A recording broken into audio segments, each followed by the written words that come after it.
I'm not there. I mean, because it's our that they want to be here. And I was glad you said Epstein Files. so pulling in those steps.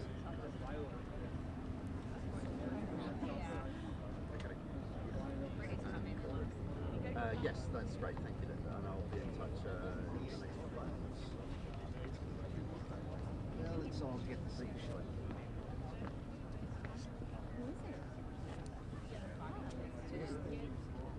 Yes, I will go with you. No problem.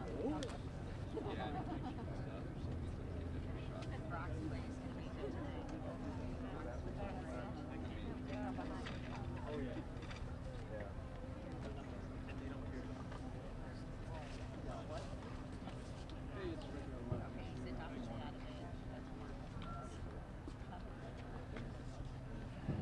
Testing 1, 2, testing 1, 2.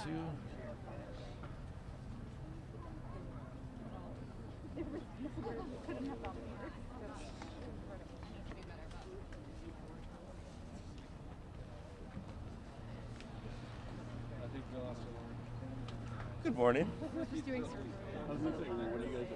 What do you mean? He's after cleaning the AirPods.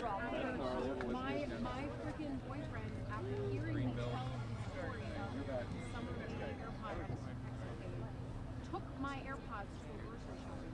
So I go in my bag this morning, and I'm like, why? This is so unusual. No, he wasn't working out. He went to the grocery shopping.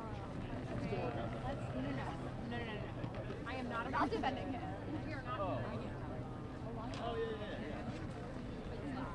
I'm glad you guys are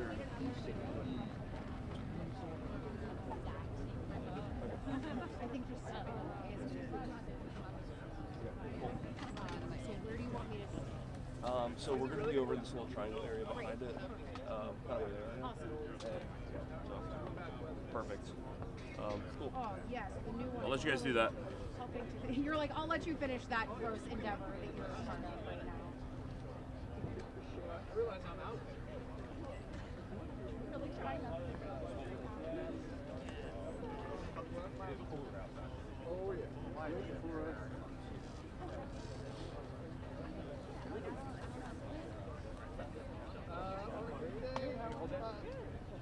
Depends on what time I gotta get in. Wednesday is the worst day. For my kids, bigger house, the better yard, the better. This is what I'm going to send to Matt Oscar.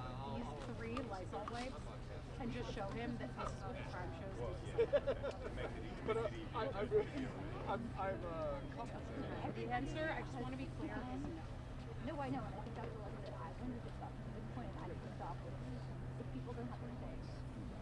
People don't have their things. And also, like, the idea that none of these other correspondents, the idea that none of these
Here all day.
Yeah, I really want it.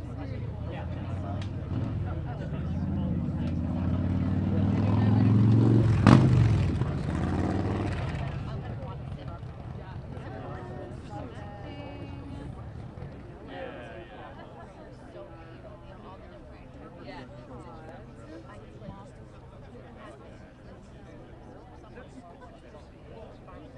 You can say it out loud, John. Big inflatable. Yeah. Like the escape. He's all fogged up.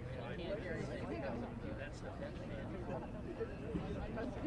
You're the one who's saving the day, so no, I'm not. There's no excuse for husband. Do what you gotta do. I appreciate you. Okay, I'll loop around or whatever.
Enjoy that 2 a.m. breather.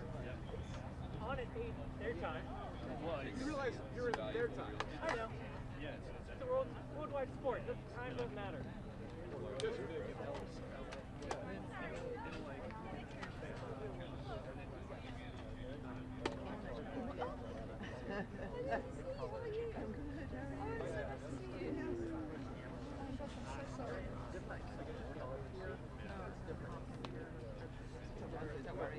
But I am around the 6 days.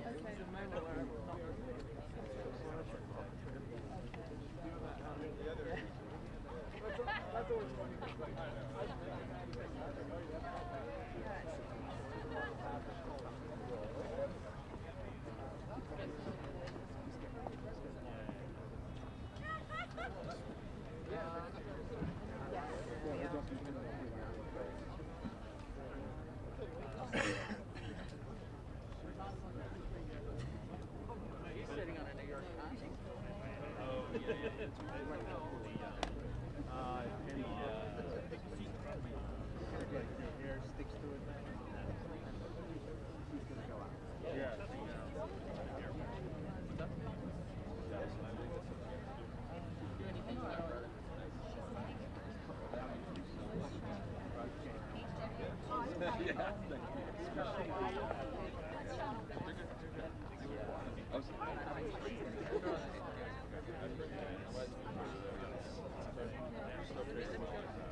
Play more.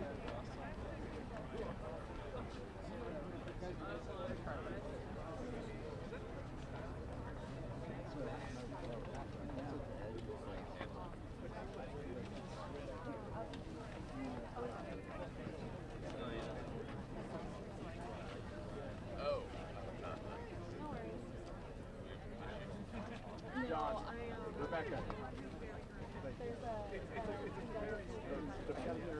We'll have a finish on when they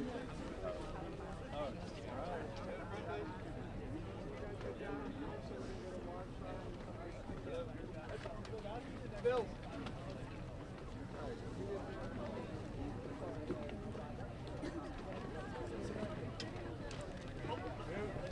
Down. Why are we in the middle? You guys gotta get down at some point anyway. You're not gonna be able to stand there.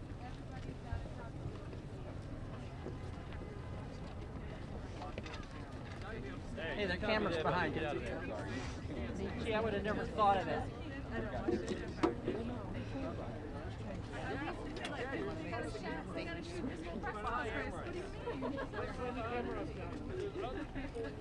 Everybody was here at 8 a.m. for these decisions, so. I need to get this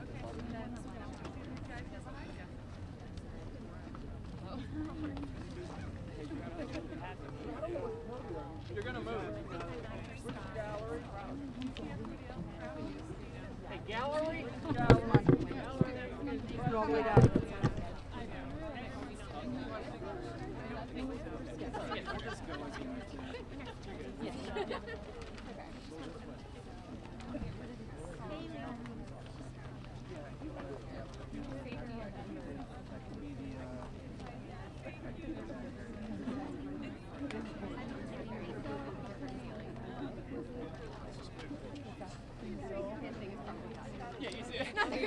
Not the crowd.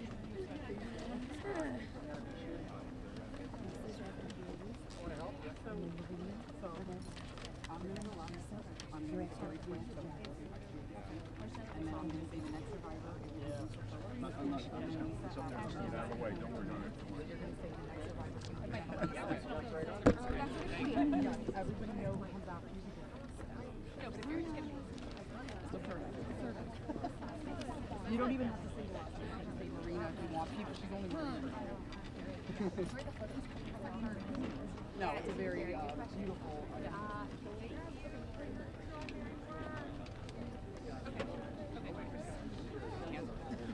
I know. I left my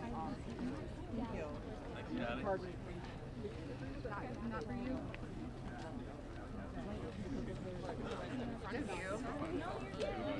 In front of you. I can't wait till I love you so much. I couldn't read off my phone to come up with all that stuff. No, that's exactly the same. How are y'all? Good. Nice to meet you.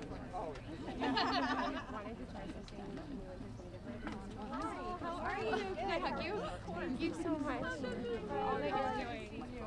Thank you for everything you've been doing. Thank you. I appreciate it. Thank you. Whenever you all have hi. Do you want to speak or do you want to? It's up to you. Just what is it? Gabby has 2 minutes. Yeah, good, Yeah, good, that'd be good, great. okay, I appreciate great. it, Rose. Thank you. Thomas? Let her go before me. Whatever order, Whatever. guys. Okay. No, you're Okay. She's gotten in enough trouble. I'm looking forward to you, girlfriend. Are we ready? Yeah. Great to see you all. Good morning. Starting, guys. Today is the first day of real reckoning for the Epstein class. We're here to stand with forgotten and abandoned Americans against an Epstein class that had no regard for the rules or the laws. Look, this is one of the most horrific and disgusting corruption scandals in our country's history. You had Jeffrey Epstein, who literally set up an island of rape, a rape island. And you had rich and powerful men, some of the richest people in the world, who thought that they could hang out with bankers, buy off politicians, and abuse and rape America's girls with no consequence. Because survivors spoke up, because of their courage, the truth is finally going to come out. And when it comes out, this country is really going to have a moral reckoning. How did we allow this to happen? There should be no buildings named after people in this Epstein class. There should be no scholarships named after them. They shouldn't be enjoying the perks of being affiliated with corporations or universities or writing op-eds or being lionized. And many of the survivors will tell you some of these people still are celebrated in our society. That's disgusting. There needs to be accountability. I want to recognize first and foremost the survivors. They are the ones who made today possible. Many of you had forgotten about this issue, and frankly, for decades we have not done enough about this issue, and it's only because of their advocacy, them coming here to the Capitol. They showed up here time and again, and on September 3rd, that the country started to pay attention. And I also want to thank the courage of two of my colleagues in particular. Both of them have suffered, as you know, extraordinary political consequences for what they did. One, my colleague, Congressman Thomas Massie. This would not have been possible if he hadn't led the discharge petition that got 218 signatures and is going to force a vote in the House of Representatives. And this would not have certainly been possible if it were not for the courage of Marjorie Taylor Greene. She signed the petition, and I would keep texting Thomas, is she going to drop off? Is she going to drop off? Because there was so much pressure against us, so much attacks against her. But she stood with the survivors. For Thomas or me, this has never been political. This is not about questions of Trump or Biden. This is a question of doing the right thing for survivors. We're going to get a vote today. I expect an overwhelming vote in the House of Representatives, and I don't want the DC swamp playing any games. They need to pass this in the Senate, and they should not amend it. President Trump has said he would sign the Epstein Transparency Act. It's going to get overwhelming support in the House. It should go straight to the Senate, and it should be signed. No amendments, no adding loopholes. Justice is long overdue. And I want to hand it over to my colleague, Representative Thomas Massie. I want to start by thanking the survivors. I mean, they're giving everybody hope in this country. There are survivors of other sex crimes in this country wondering if they should come forward. They're clouded with shame and concerned that law enforcement will do nothing. And these survivors have stepped forth, taking that same risk, worried that they will be defamed themselves. They have been defamed for stepping forward, but we're going to get justice for them. That's going to happen today in the People's House. The founders set up our government with 3 branches and 2 branches of Congress. And I don't think it's any coincidence that this fight is being started and it's being won in the House of Representatives. I have people, other survivors of other sex crimes, who come to me and say, thank you, you give me hope, you give us hope. There is hope here. We fought the president, the attorney general, the FBI director, the speaker of the House, and the vice president to get this win.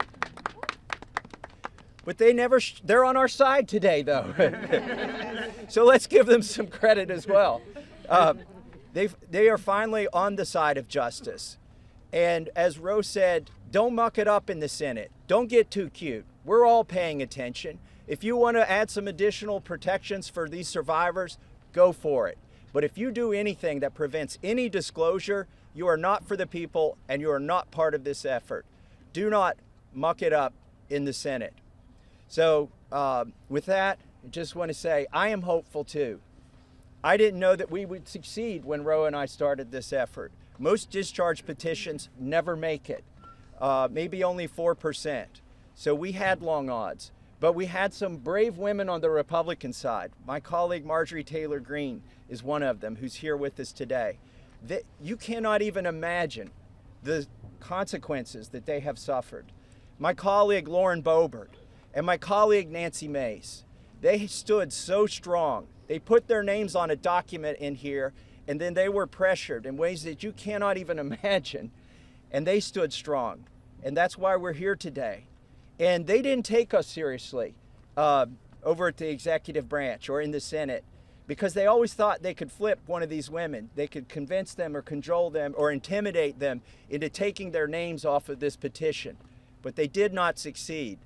This is a victory for those women and women all over the country today, and I'm just glad to be a part of it. With that, I want to introduce my colleague, Marjorie Taylor Greene. Yes, Marjorie. Thank you, Thomas. Thank you, Ro. I woke up this morning and I turned to my weather app to check the temperature, and it was 32 degrees. And my first thought was, hell has froze over.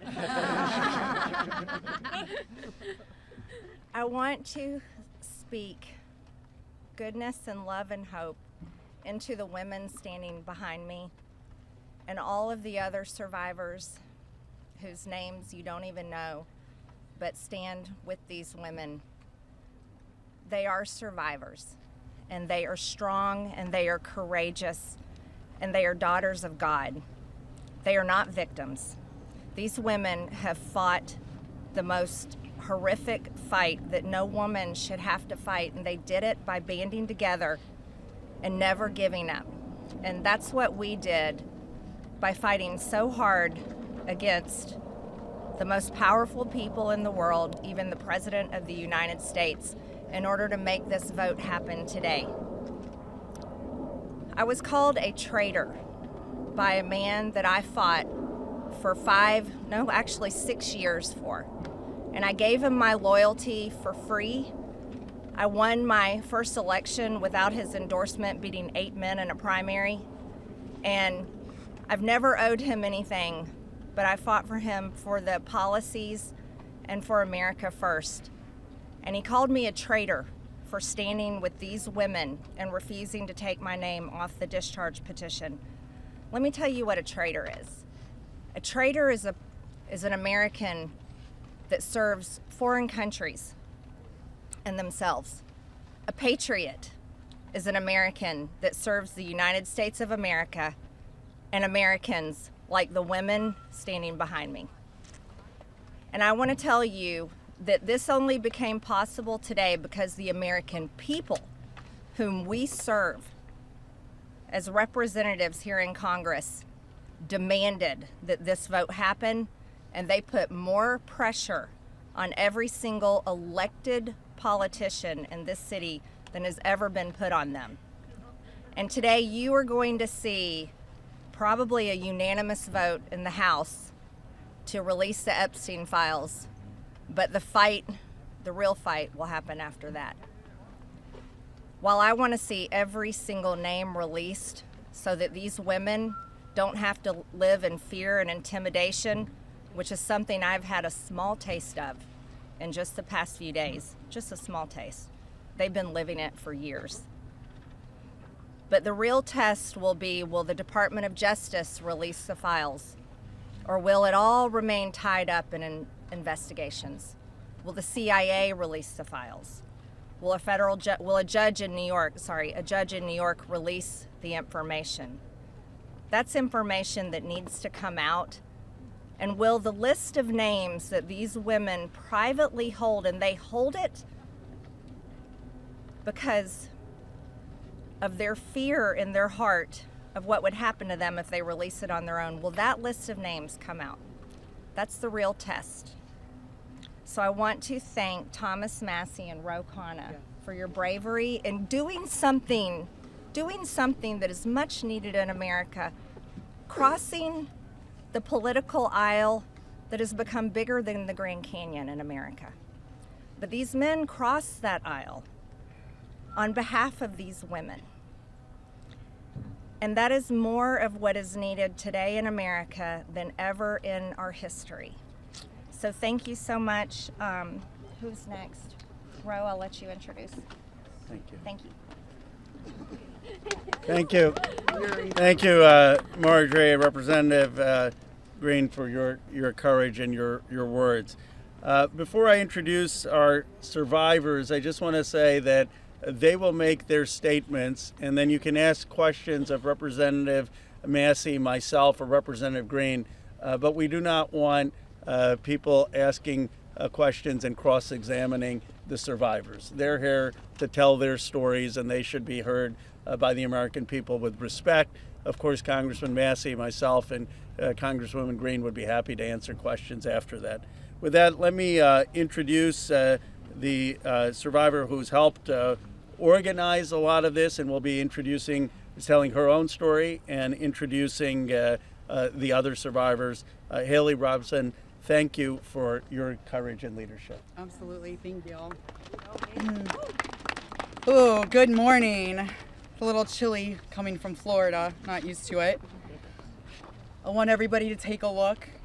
I know everybody sees us today as grown adults, but we are fighting for the children that were abandoned and left behind in the reckoning. This is who you're fighting for. This is who Congress is fighting for. This is who the House of Representatives are fighting for, and hopefully the Senate will fight for us too. I want to kick this off right, and I want to address Marjorie Taylor Greene, Thomas Massey, and Rokana. I want to express my gratitude for all three of you, and I know, Rokana, we spoke earlier. This is an incredible thing that I'm watching as a Republican, and this is non-political, but for you to go against your own party and to be ostracized, there's no place for political violence, there's no place for intimidation, and I can say firsthand, stepping out against Epstein and his crimes against children, we have all experienced that ourselves. So for you to knowingly put yourselves at risk and put your career at risk is unbelievable to watch, and we are so grateful. I also want to make a proposition for Marjorie Taylor Greene, because you've been an advocate for this. If you decide to read those names on the House floor for immunity, I will be more than happy, no security needed. I will stand beside you. I will hold your hand. I will hold your coat in solidarity with you. And on top of that, I did talk to Jayapal, who said she would be more than happy to read those names too on the floor with all of us. It's time that we put the political agendas and party affiliations to the side. This is a human issue. This is about children. There is no place in society for exploitation, sexual crimes, or exploitation of women in society. There's no room for it, guys. We're not having it. And to the President of the United States of America, who is not here today, I want to send a clear message to you. While I do understand that your position has changed on the Epstein Files, and I'm grateful that you have pledged to sign this bill, I can't help to be skeptical of what the agenda is.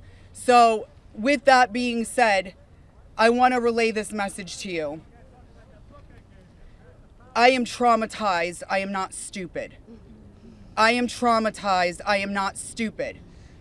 You have put us through so much stress, the lockdowns, the halt of these procedures that were supposed to have happened 50 days ago.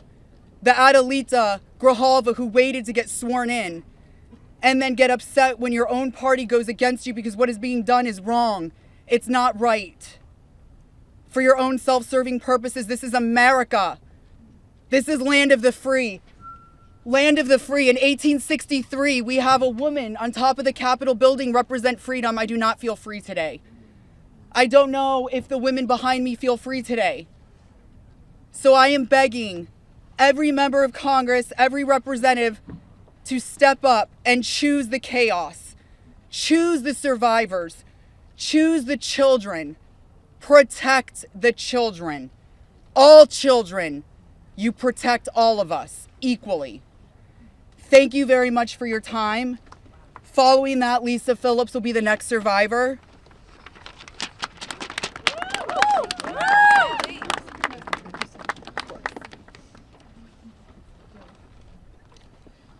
Good morning.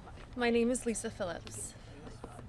It's an honor to stand here again for something America is finally united on: the immediate release of the entire Epstein files. In a divided nation, this is one demand we all share. Last time I stood here, I made a promise to all survivors watching. If those in power refused to release the truth, we would start uncovering it ourselves. For anyone who doubted that moment has already arrived.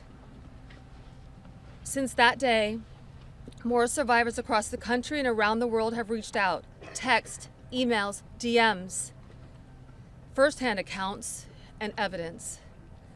Many are women who were abused or trafficked through the international modeling pipeline Epstein built, promising visas, apartments, opportunities, futures, while exploiting their dreams for abuse. Most are still terrified to speak publicly because the men involved are powerful. They're connected, and as we know, they're protected.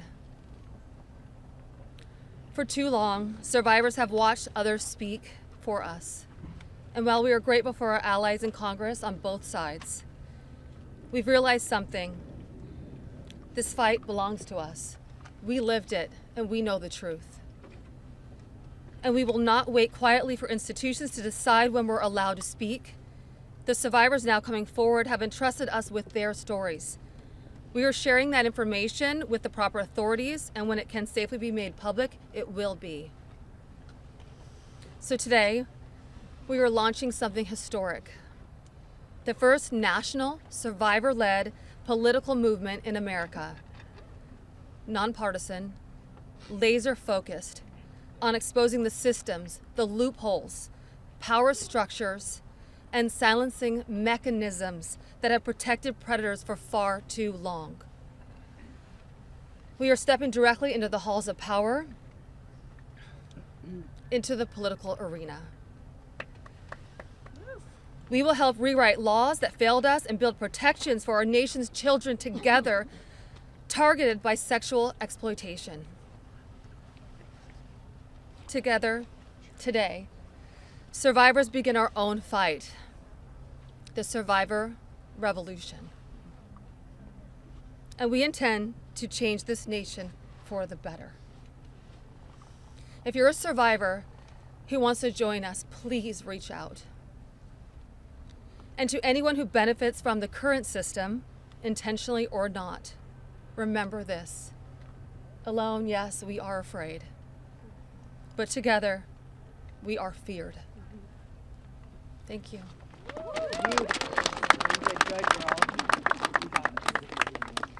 Hello, everybody. I am Jenna Lisa Jones, and just as Haley, I would just like to give a little reminder that this was me at 14 years old. I was a child. I was in 9th grade. I was hopeful for life and what the future had held for me. He stole a lot from me at 14. So just a little reminder there for everybody. Sorry. So,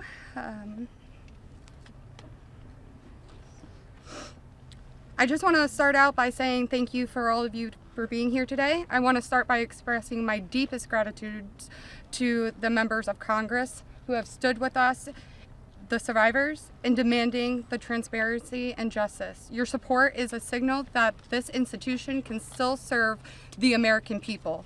This issue was never one that should have divided us the way it has. In fact, it should have united us. Sexual abuse is not a Republican issue. It is not a Democratic issue. It is also not a hoax. We are here as American survivors of a man who used his wealth and power to hurt young girls and women.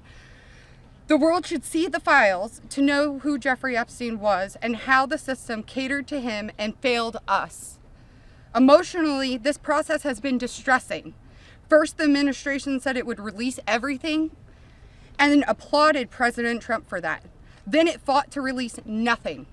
Now that checks and balances of our democracy have worked and the bill is getting passed to release the files, we are hearing the administration say they intend to investigate various Democrats who were friends with Epstein. I beg you, President Trump, please stop making this political. It is not about you, President Trump. You are our president. Please start acting like it. Show some class. Show some real leadership. Show that you actually care about the people other than yourself. I voted for you, but your behavior on this issue has been a national embarrassment.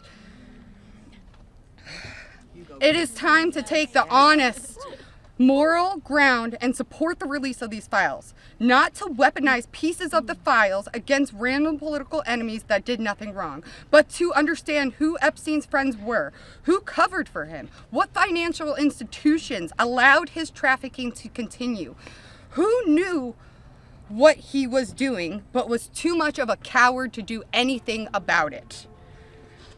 Jeffrey Epstein and Ghislaine Maxwell were able to recruit and abuse young girls and women. Then the country will learn nothing, and has horrible history will repeat itself if we do not do something about this. Thank you to the brave congressmen and women who have stood by us and recognized our side is the American side, and we should all be proud once again to be Americans. I want to just extend my thank you so much to all three of you, very, very much. The first time we were here, listening to the, people yell shame at you, and when she was here in support of us, really hit home and spoke some volumes, and I just very much appreciative of your support, and we stand by you. Don't let any of them bully you. We're here for you. Thank you, guys.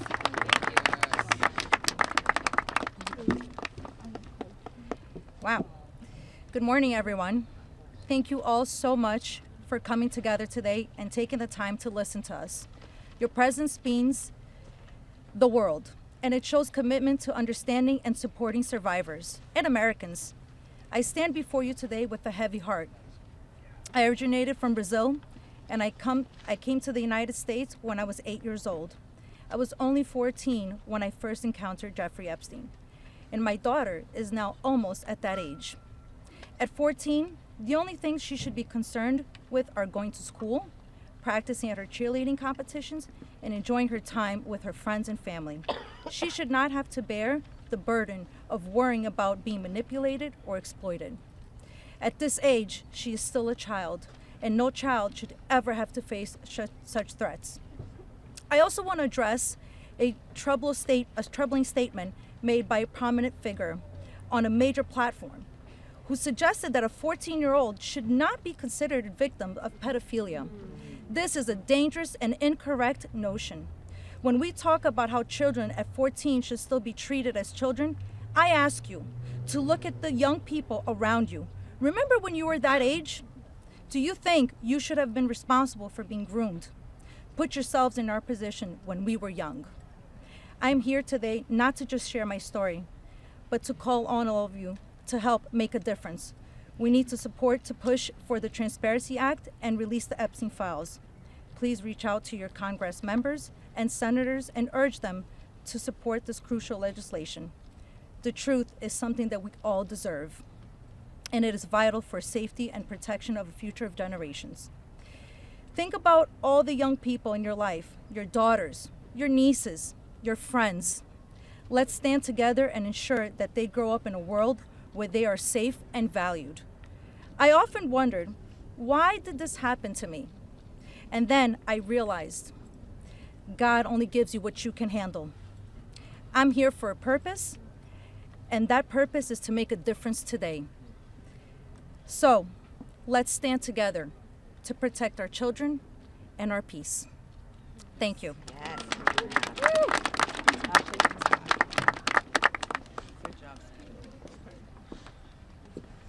Good morning. I want to say a few things before I begin. My speech may not be great. It was thrown together last minute as I only came here, decided Friday, when one of us, who has spoken several times, decided she couldn't come because of the threats. She was too scared. So I want to say, when you threaten one of us, you're threatening all of us. Yep. We are together now, and that's never going to change. This is me at 16 when I met Jeffrey Epstein. Now I'll start. It is an honor to stand here before the American people. However, I shouldn't have to stand here at all. I'm here because as a child, I was pulled into Jeffrey Epstein's world, a world built on exploitation and manipulation of innocence and the protection of powerful men and women who believed that they were untouchable. Today, we'd rather be preparing for the holidays. We'd rather be at home with our families, baking with our children and decorating the Christmas tree as we try to move past this horrific moment that has impacted our entire adult lives. However, that's not possible because it's become something it should have never been, political and sensationalized. The truth is simple. We were victimized as children and failed repeatedly by the very system that was supposed to protect us. That's why we stand here today, to demand justice and accountability, not just for Epstein and his crimes, but for every predator and every enabler who participates in or protects abusers. The Epstein case was gravely mishandled consistently and deliberately over many years. Epstein could have been stopped decades ago, but instead he was able to continue his abuse, even during his sweetheart deal, yes, with his ankle monitor on and beyond.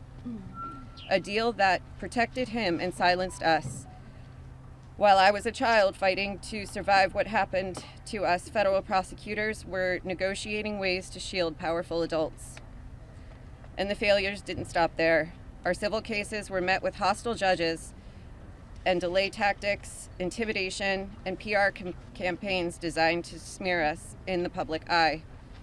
We were treated as problems to be managed instead of victims to be protected.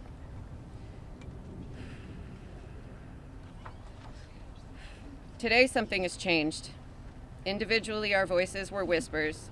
Together, they've become impossible to ignore. We are encouraged to see elected officials from both parties, thank you, come together and finally take action to release the files. I'll leave it there. Thank you. Good job. Yes. Good morning. My name is Wendy, and I'm standing here today with a truth that still scares me to say out loud. I'm gonna put this down because I can't hold both, as you guys saw, but that was me when I was 14 when I met Jeffrey Epstein. None of us here signed up for this political warfare. We never asked to be dragged into battles between people who never protected us in the first place.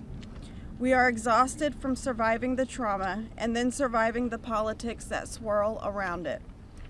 When survivors travel to speak, to advocate, to stand for the truth, we do it with our own money, from our own pockets, carrying our own fear, shaking in our own bodies. There is no team, there is no paycheck. It's just us hoping our voices make a difference. And it puts a pit right in your stomach because you know you're standing on the right side of history. Yes. But standing on the right side of history is not a comfortable place to be. Yep.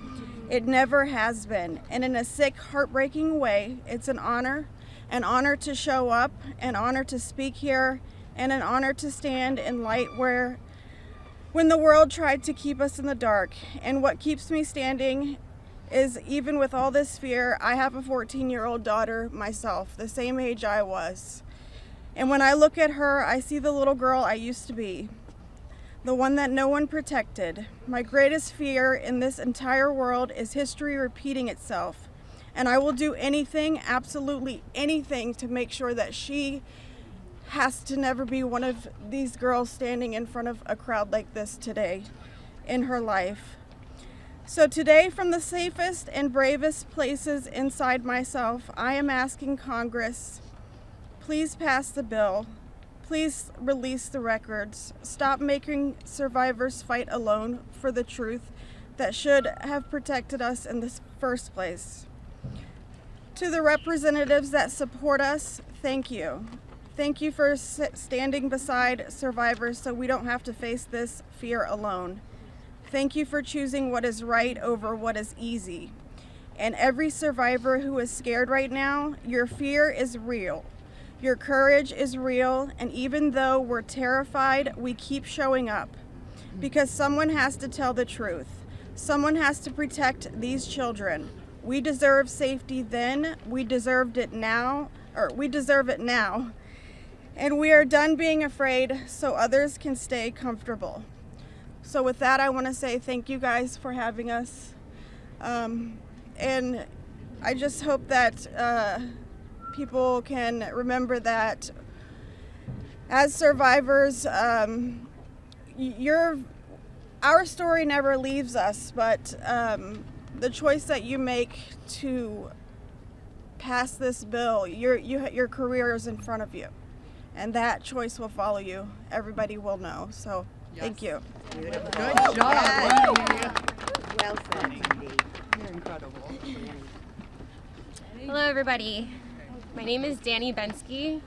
This was me at 17 years old.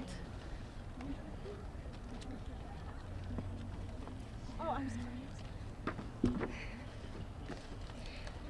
Coming from the dance world, I was recruited in 2004 after a systematic breaking down where Epstein leveraged my mother's brain tumor scans. He threatened me to withhold care for her. He trapped me in a year-long cycle of abuse. The last time I was here in Washington, D.C., I talked about being a part of this beautiful mosaic of women behind me, and they are exactly that. They are a beautiful mosaic of energy and passion and love and life. I am one story of 1,000. Think of that number, 1,000. I spoke of how big our hopes and dreams once were, and I talked about how they were completely shattered at the hands of Ghislaine Maxwell and Jeffrey Epstein. Now, I look at this amazing community behind me. They are survivor sisters. We are together. We stand together in this. And I realize that we are a representation of women across America. We come from different backgrounds. We have different religions. We are different races, different creeds, different ethnicities. We have different political affiliations. Some of us don't want to be political at all. And yet we stand here together for this cause. We're united in the call for transparency, complete transparency, to find justice. Justice for our younger selves. These pictures that you see, they're real people. I wish I could go back and give my former self a hug and say, this matters and it's going to change, and mean it. We are standing here for justice for the youth of tomorrow, and justice for those who are no longer with us, like the beautiful, brave Virginia Giuffre. We understand that the road is long, but I implore you to stay the course, please. Living in an age where you can get news in 10-second clips on your phone, I know that this is a big task for us, but it's a very personal one for survivors. It's a very personal one for us as a country. So I'd like to ask you to try something right now. I'd like everybody to close their eyes or soften their gaze just for a moment, and I want everybody to think of a child that is close to them between the ages of 14 and 18 years old. It could be your daughter, it could be your niece, it could be a friend's kids, it could be you at a former age, it could be your mother at that age. But really envision that for a second, 14 to 18 years old. Once you think of that person, I want you to think about what they feel like. What is their energy? What do they smell like? What sound do they make when they laugh? Really think about that child, just for a moment. Now I want you to picture a pair of giant looming wooden doors and an overbearing marble landing. Those are the doors to Jeffrey Epstein's house. Do you allow that child to enter or not? If the answer is yes, you would allow entrance. You stand with predators. If the answer is no, then congratulations, you're on the right side of justice. Now you have homework. I am calling for the American people. You have homework. Call your congressional leaders. Call your senators. Please support this bill. Let's get it all released. Thank you very much.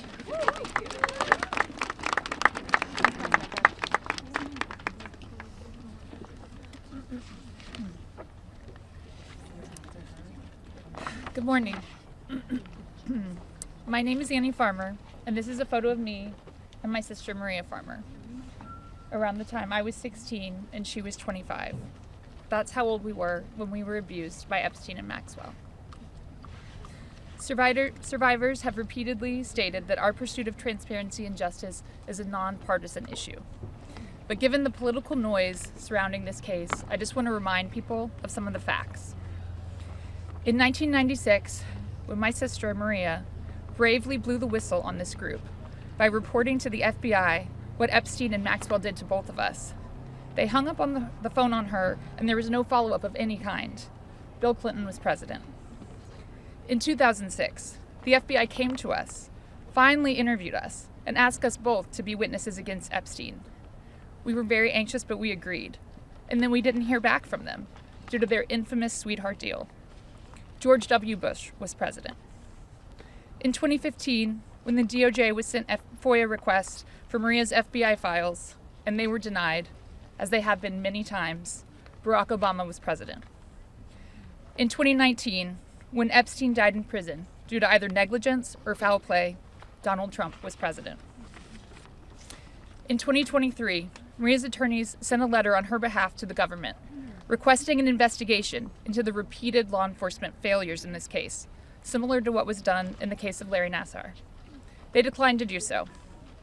Consequently, my sister filed notice that she would be suing the government for failing to uphold its legal, ethical, and moral duties in this case. Joe Biden was president. This year, after campaigning on a pledge to finally release the files, under Trump's second presidency, the DOJ announced they were closing the investigation into Epstein's co-conspirators, and then transferred Ghislaine Maxwell into a prison camp, where it is well documented that she is receiving special treatment. This is not an issue of a few corrupt Democrats or a few corrupt Republicans. This is a case of institutional betrayal.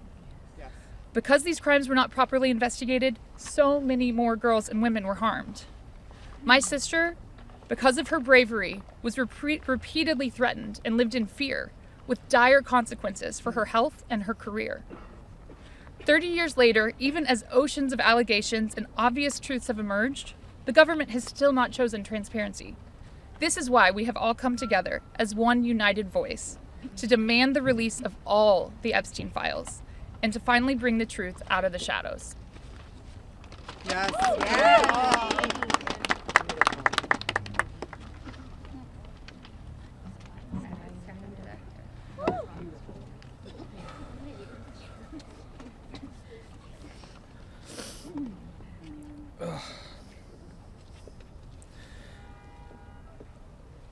Ladies and gentlemen, esteemed members of Congress, and everyone gathered here today, I want to start by thanking the three of you. Thank you. It takes a lot of bravery to do what you're doing. We hear you. We see you. It means a lot for you to be here with us, and I know my sister would be incredibly proud. This is the moment she was fighting for and the moment that all survivors are fighting for, so thank you.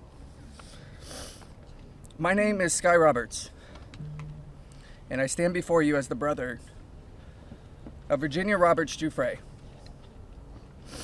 a warrior, a mother, and a sister whose legacy will forever resonate in the hearts of those who understand the fight against injustice. Today we find ourselves in a place of deep sorrow, shattered by the loss of our beloved sister. Yet, we are honored and privileged to carry her voice forward and continue her relentless fight alongside her fellow survivor sisters. Virginia's story is one that should have been filled with promise, but instead it became a harrowing tale of exploitation and survival. At just 16 years old, she took a job at Mar-a-Lago, believing she had secured a dream summer position. But that dream quickly morphed into a nightmare when Ghislaine Maxwell preyed upon her innocence. This isn't just the story of one girl, it's a story about the insidious nature of power and abuse, a dark chapter in our society that must be told. Virginia was no stranger to trauma. In her memoir, Nobody's Girl, she shares the painful truth that she had already suffered abuse at the hands of our father and a family friend. But what happened next was unfathomable. Epstein and Maxwell didn't just abuse her, they trafficked her to a network of the rich and powerful. Princes, prime ministers, politicians, financiers, and lawyers. These men committed unspeakable acts against her will, and against the will of countless survivors who stand united with us today. Virginia's strength was tested in many ways that most of us can hardly imagine.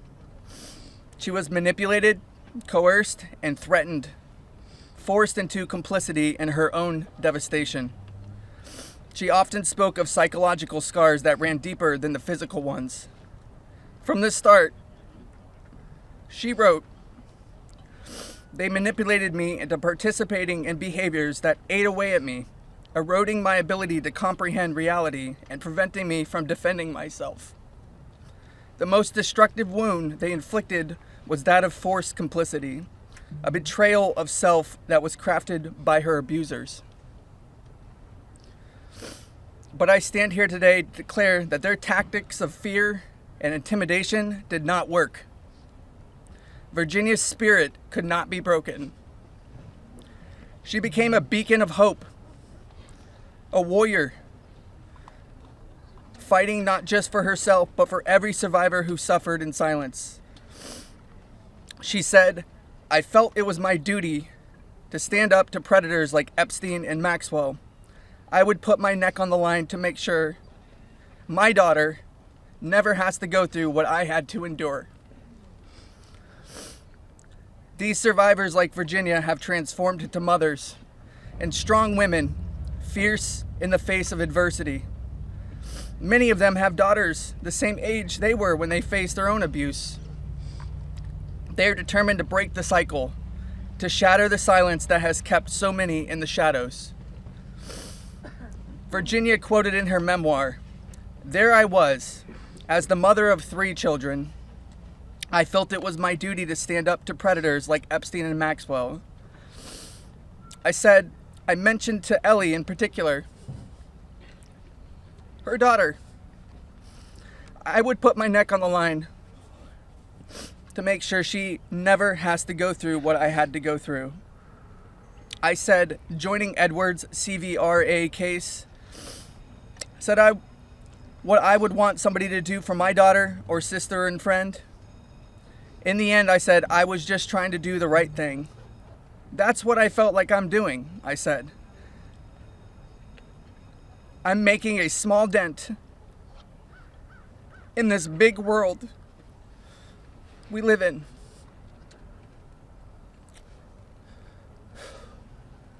Well, sissy,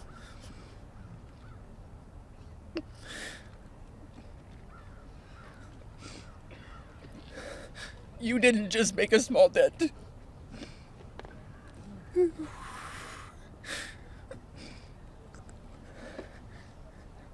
You made a monumental impact, a resounding statement that echoed across the world.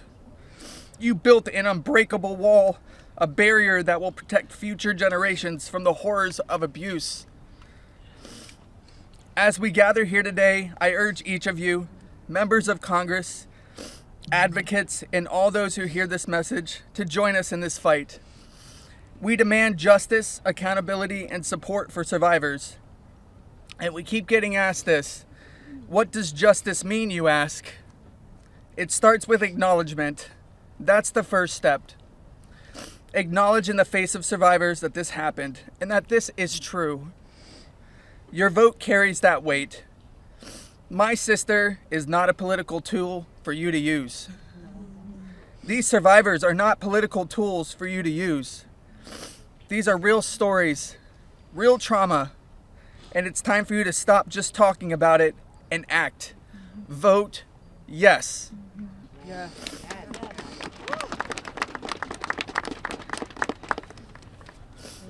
Virginia's legacy is not just hers. It belongs to all of us who stand against injustice. Together, we will ensure that the voices of survivors are heard, that the truth prevails, and that the horrors of the past are never repeated. Thank you. Thank you for listening, and thank you for standing with us. Together, we will not let Virginia's fight be in vain. Together, we will not let the predators win. Together, we will be the change this world desperately needs. Yeah. Thank you.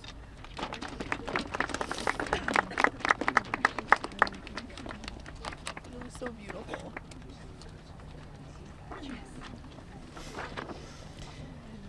This is me when I met Jeffrey Epstein in 1991.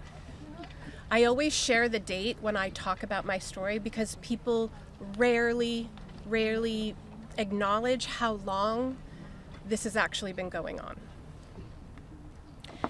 And for too long, truth has been buried, survivors have been silenced, and powerful people have been protected. And today we stand in a moment that will decide whether our government still belongs to the American people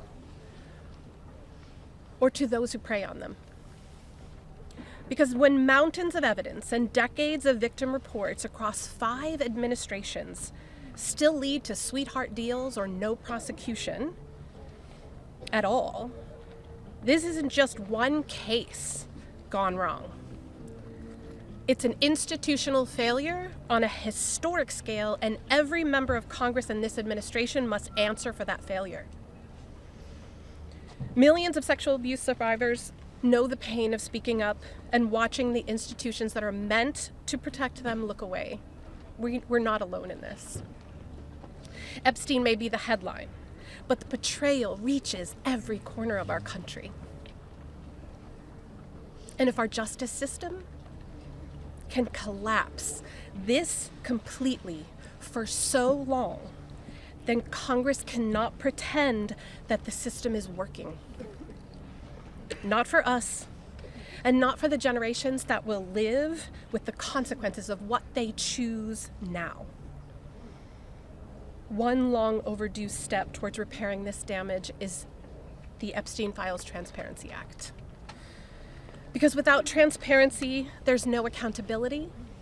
Without accountability, there is no justice. And without justice, democracy dies. Yes. So representatives, you have a choice to show millions of Americans whether you stand with us or with the powerful predators that are counting on your complicity. Thank you. Yeah, good job.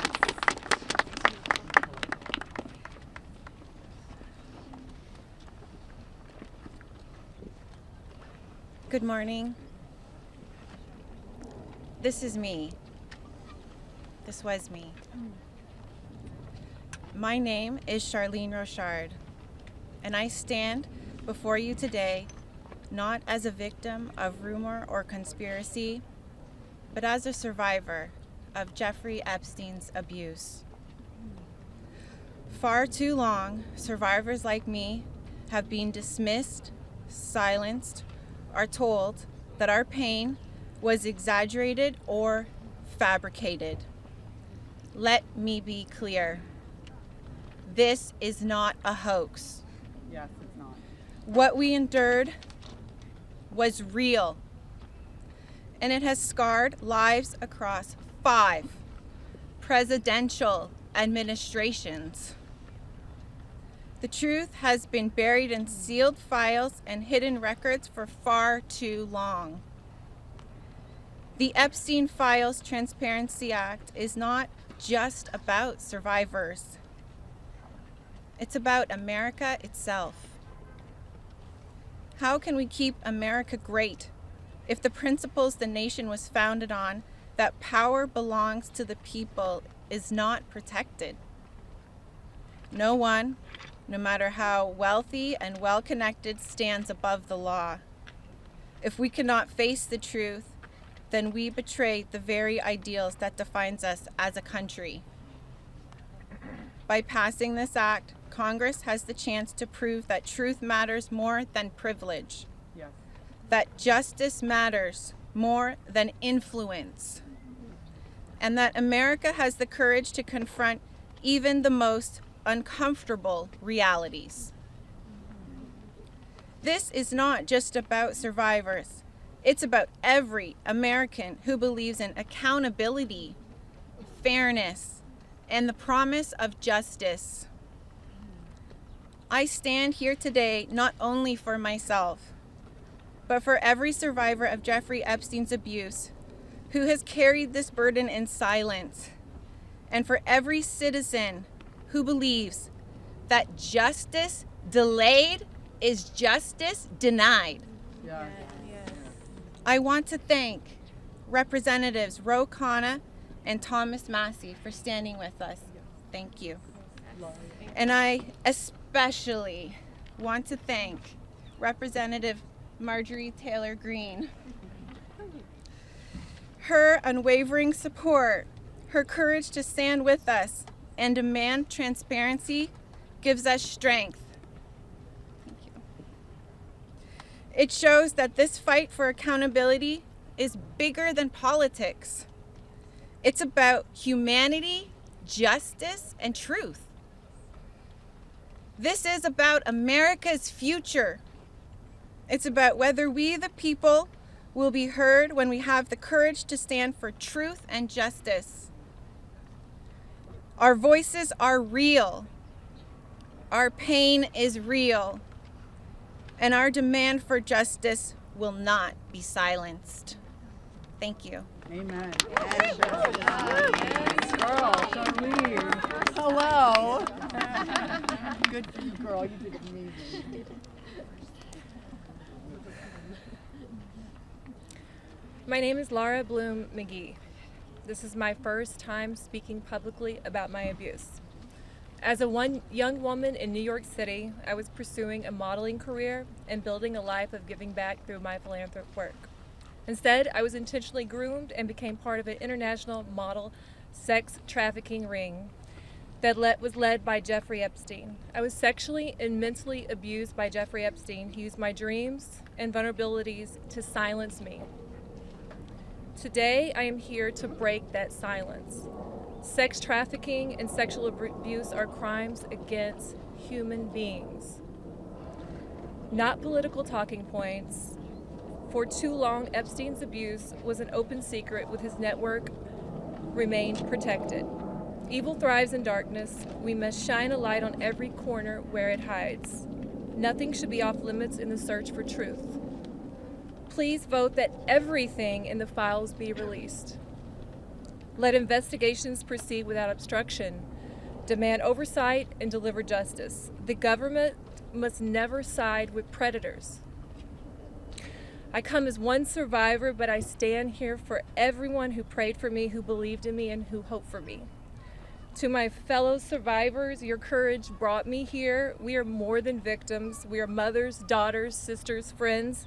This is not a hoax, and we will not be erased. Shame on any elected official who obstructs truth and justice for the American people. Thank you. Amen, Laura. Yeah, girl. My name is Liz Stein.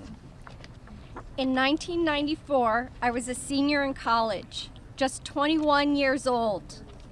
I had aspirations of attending law school after graduation, and it looked like I had a bright future ahead of me. 1994 was also the year I met Ghislaine Maxwell and Jeffrey Epstein. My involvement with them changed the trajectory of my entire life. The Epstein Files are not about loyalty to any one political party. They're evidence of a crime. We stand here today, victims of the crime of sex trafficking.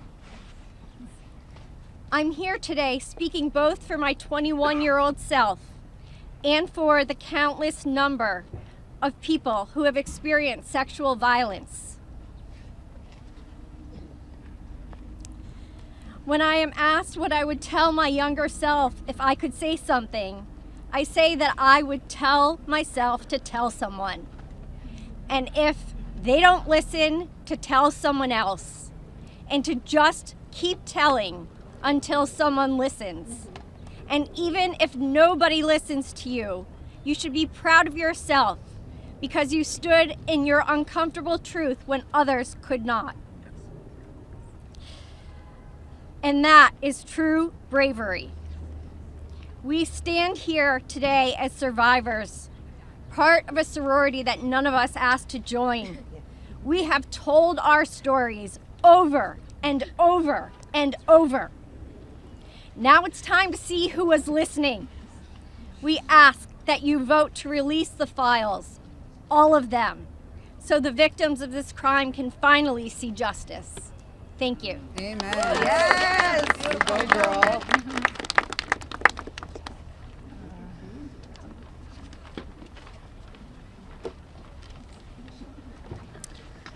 Well, hello, everyone, and I want to first say thank you for your ongoing leadership. I know it must not be easy thing to do, much like it's not easy for us to be doing this, so I guess we're in this together, so thank you so much. I feel like our courage has, we're reflecting, mirroring courage, because that's what it takes to do this, right? So this was me at 22 years old. I was not a child, technically, very young adult. I imagine most of you here can relate to the mindset and to be 22 years old. So today is a good day, and I thank God for that. It's widely and undeniably clear that our current political climate is quite rigid and seemingly at war with one another. This sets a stage. This sets a stage for voices, survivor voices, to get spoken over and drowned out by the political darts whizzing by. Not today, though. Today, our truth and our power have steadily risen up. We're at the peak. Our voices prevail today.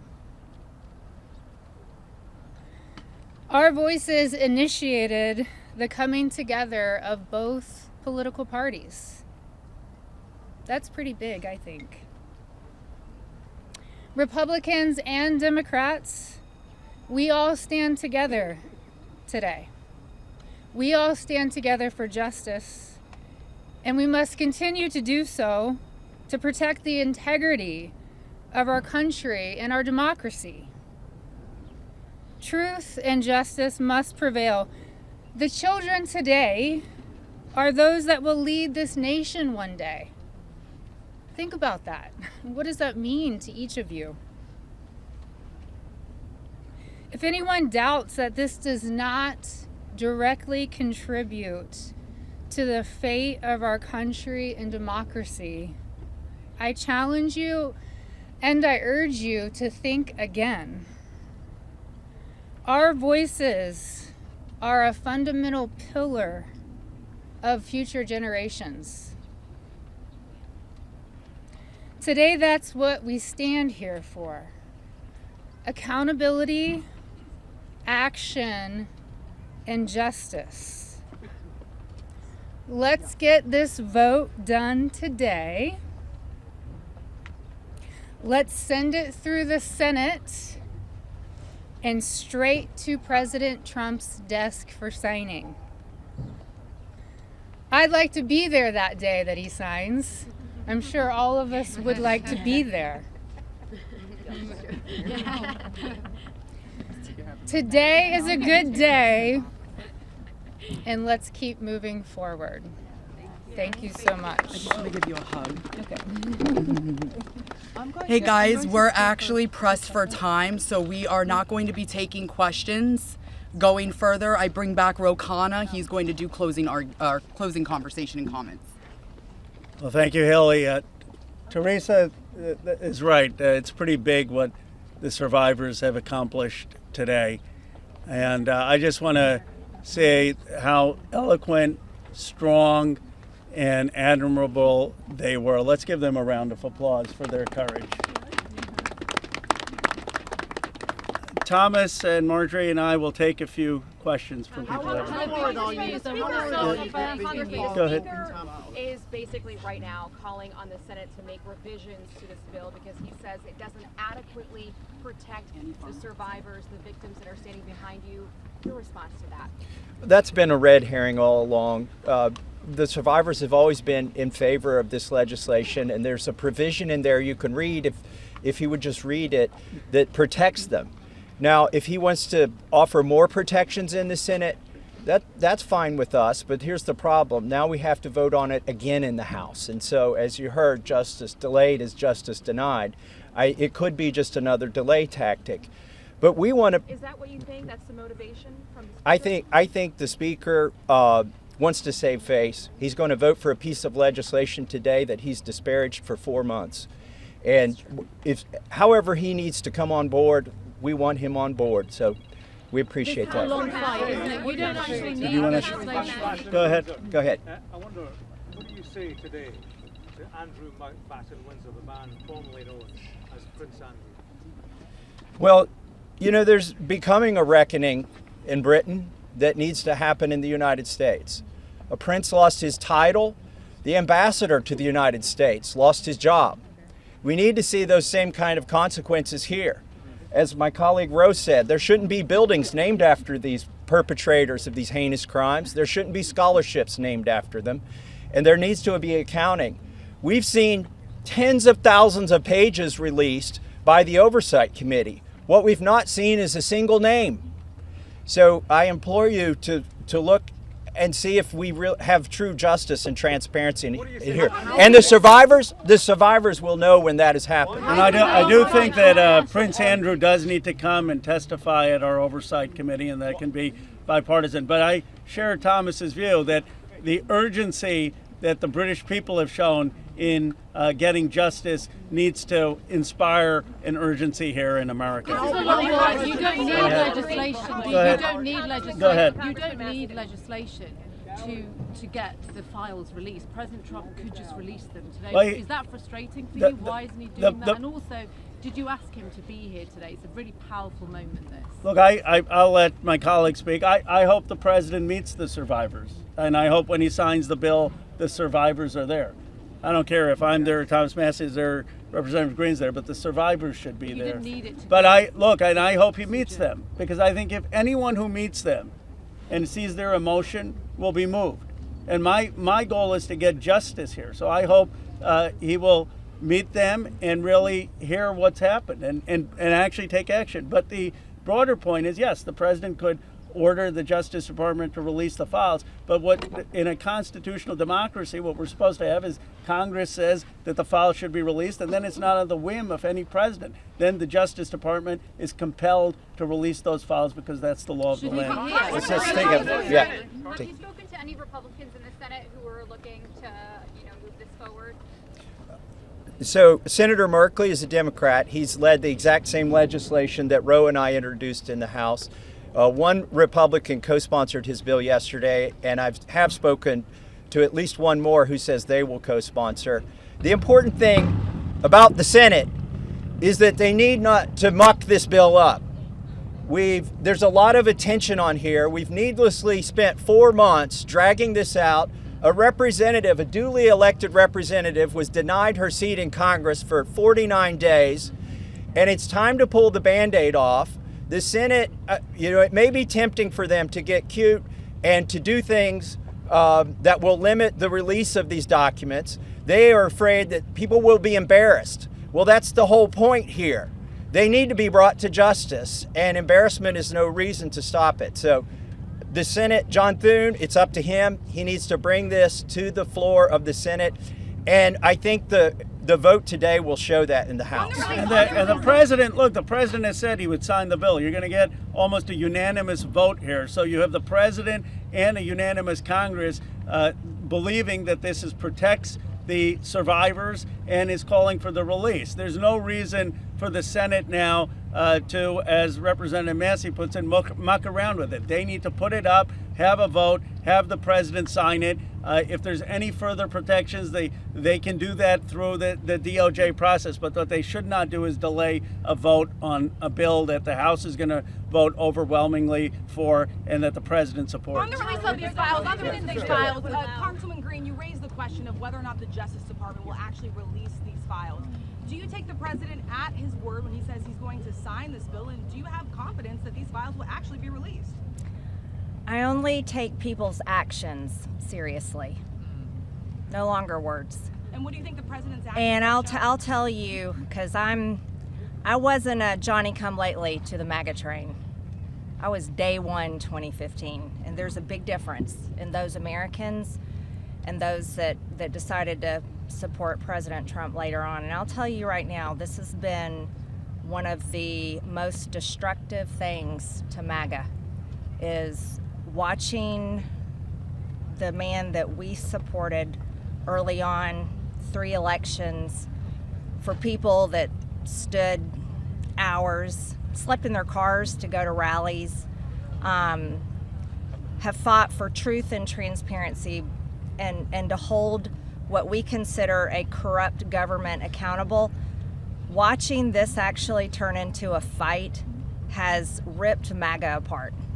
And the only thing that will speak to the powerful, courageous women behind me is when action is actually taken to release these files, and the American people won't tolerate any other bullshit. That's where we are today. Thank you. Go ahead. 2 more questions and then we're around all day. Is this a watershed? How would you sum up today in terms of your battle to get to the truth?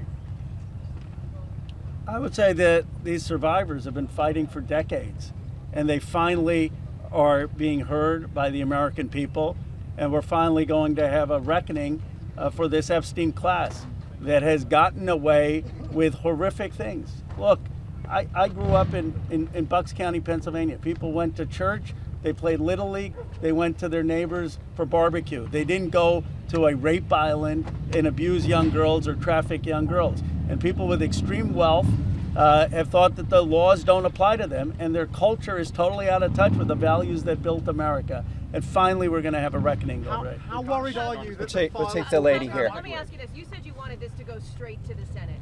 What message does it send to the survivors behind you if the Senate doesn't act quickly to move this bill forward? Well, they're not here. They're not going to answer questions, so I'll answer a question. I prefer, actually, it goes straight to the president. He can release these files without the Senate acting. Sometimes they take a long time to get things done. The House figured out a way to take 4 months to get this done. I think it's disrespectful to the survivors if they delay this. There's nothing more important than cleaning out the rot in this country. And this is rot, and it's not a partisan issue. And the senators need to get on this. Yes, the economy is important. Yes, international policy is important, but there's nothing more important than getting to this rot and cleaning it out. They should put it at the top of their agenda. As you know, there's a provision in the bill already that would allow the DOJ to not release certain information if it would jeopardize an active investigation. And the president just last week ordered his DOJ to conduct an investigation. What makes you think you would actually, if this bill passes, see these files, that the public would see them? There are 1,000 survivors. They can't open enough investigations to cover up everything that's in these files. And yes, it's true they can try to protect a few certain people or a few certain companies, but those investigations will eventually end. And in the meantime, there's not enough investigations to cover up 1,000 different crimes, 1,000 different rapes, 1,000 different sex trafficking instances. And this is not a moot point, even though they are doing that. And once this bill is signed into law, any career official at the DOJ or the FBI who does not comply with the law is at legal risk. It's no longer just up to the president.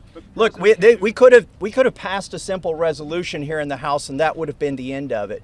Instead, we chose a very hard path, which is to get legislation, a law passed, which means it has to go through the House, the Senate, and be presented to the president.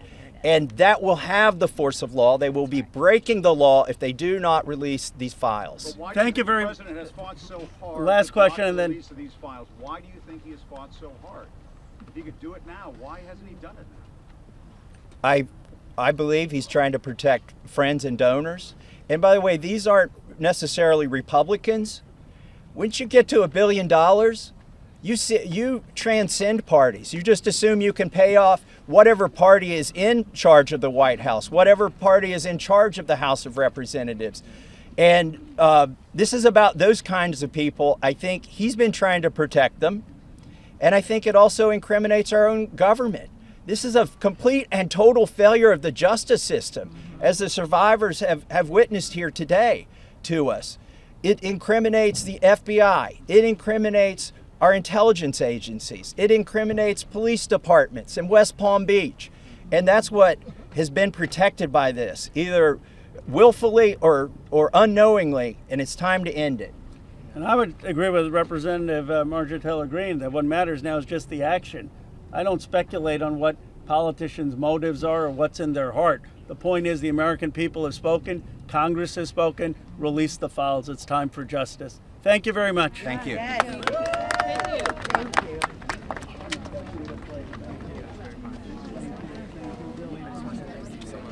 Very brave. Incredible.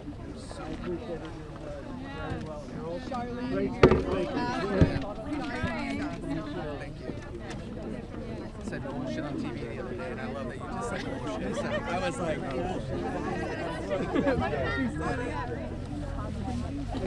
Ms. Taylor Greene? Ms. Taylor Greene, how is it to hear the victims today? Ms. Taylor Greene, how is it to hear the victims today?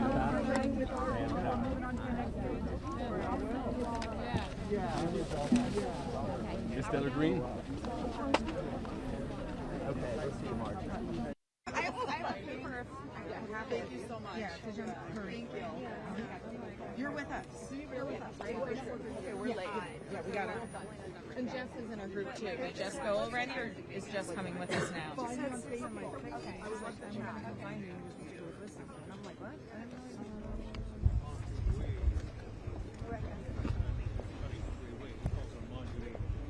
Traitor. Arm is like, oh, it's okay. Oops, I'm about to trip and fall. Representative Massey, how do you feel hearing victims today? Yeah, my face. Hey, get Thomas Massey. Massey, did you speak with him? We're just keeping this. Yeah. When were you arrested?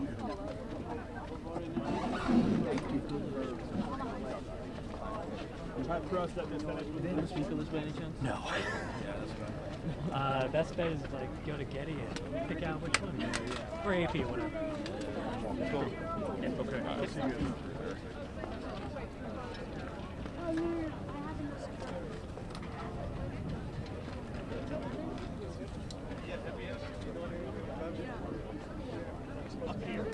That's hilarious. I heard it. They're going to have an same thing